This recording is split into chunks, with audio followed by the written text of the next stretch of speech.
Em nosso estudo de hoje, a lição 22 do livro Pensamento e Vida e tem por título Culpa. Quando fugimos ao dever, precipitamos no sentimento de culpa, do qual se origina o remorso, com múltiplas manifestações impondo-nos brechas de sombra aos tecidos sutis da alma. E o arrependimento, incessantemente fortalecido pelos reflexos de nossa lembrança amarga, transforma-se num abscesso mental envenenando-nos ao pouco a pouco, expelindo em torno a corrente miasmática de nossa vida íntima, intoxicando o hausto espiritual de quem nos desfruta o convívio.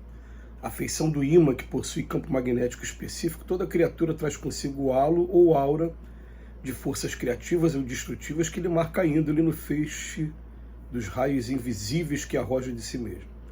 É por esse halo que estabelecemos as nossas ligações de natureza invisível nos domínios da afinidade. Operando a onda mental em regime de circuito, por ela incorporamos, quando moralmente desalentados, os princípios corrosivos que emanam de todas as inteligências, encarnadas ou desencarnadas, que se entrosem conosco no âmbito de nossa atividade e influência, projetando as energias dilacerantes do nosso próprio desgosto ante a culpa que adquirimos. Quase sempre somos subitamente visitados por silenciosa argumentação interior que nos converte o pesar, inicialmente alimentado contra nós mesmos, em mágoa e irritação contra os outros.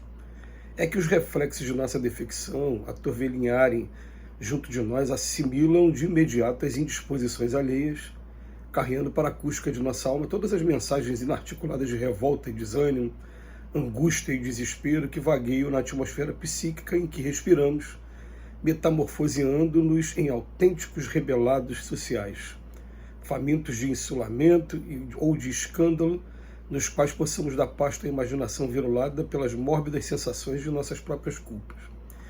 É nesse estado negativo que, martelados pelas vibrações de sentimentos e pensamentos doentios, atingimos o desequilíbrio parcial ou total da harmonia orgânica, enredando corpo e alma nas teias da enfermidade com a mais complicada diagnose da patologia clássica. A noção de culpa, com todo o séquito das perturbações que lhe são consequentes, agirá com seus reflexos incessantes sobre a região do corpo ou da alma que corresponde ao tema do remorso, de que sejamos portadores. Toda deserção do dever a cumprir traz consigo o arrependimento, que, alentado no espírito, se faz acompanhar de resultantes atrozes, exigindo por vezes demoradas existências de reaprendizado e restauração. Cair em culpa demanda por isso mesmo humildade viva para o reajustamento tão imediato quanto possível de nosso equilíbrio vibratório, se não desejamos o ingresso inquietante na escola das longas reparações.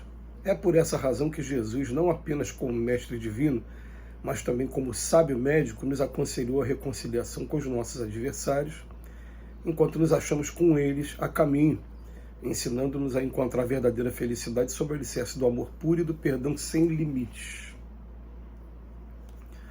Uma lição muito profunda para a gente meditar, para a gente ler, mas que Emmanuel está tendo como objetivo dizer para a gente que todos temos deveres a cumprir, e quando a gente não consegue cumprir esse dever, se estabelece a culpa, e essa culpa vai trazendo muitas complicações que, segundo as palavras do próprio Emmanuel, pode se comunicar até de existências, em existências nossas, experiências na matéria que a gente, como espírito, vai ter daqui para frente.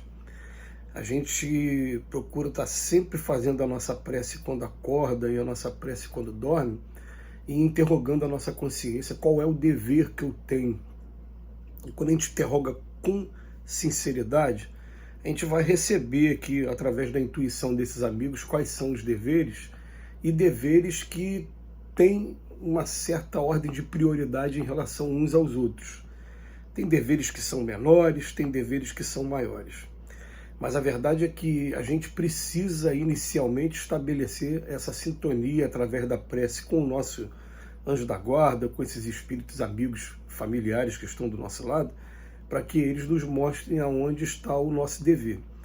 E aí o que ele vem falar para a gente? Se a partir do momento que eu sei aquele dever e eu não cumpro, eu começo a estabelecer arrependimento e remorso, e esse arrependimento e esse remorso, sem a gente observar, ele estabelece um tipo de energia que o Emmanuel vai dizendo aqui para gente, energias dilacerantes que vão envolvendo todo o nosso corpo. Ele até fala torvelinho, torvelinhário. O que é torvelinho?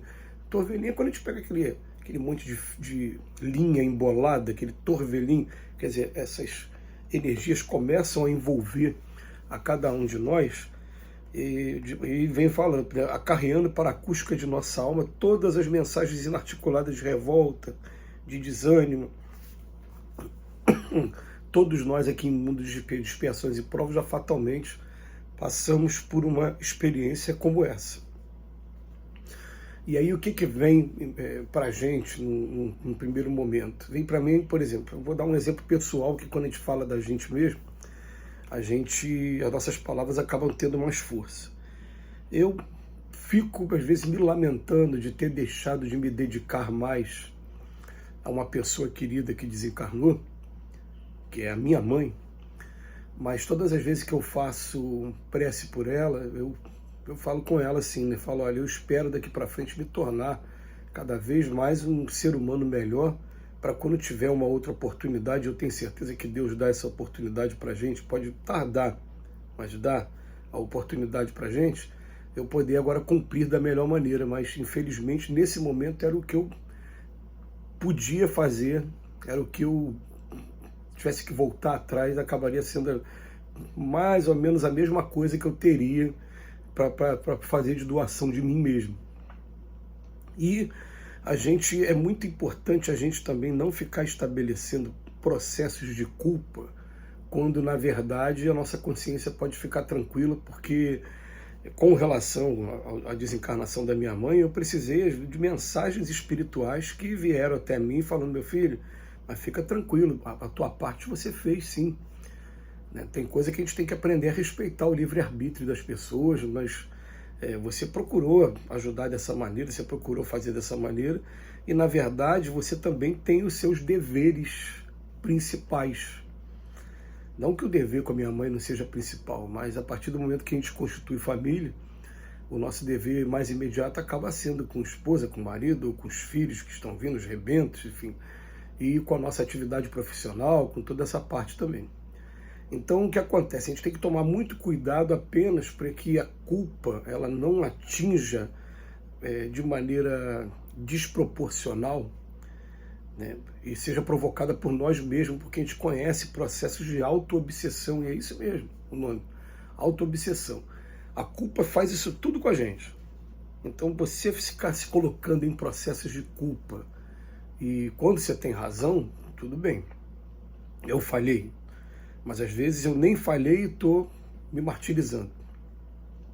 A gente pensa aqui junto com os espíritos amigos que quando a culpa chegar até a gente, a culpa chega para sinalizar que a gente precisa modificar.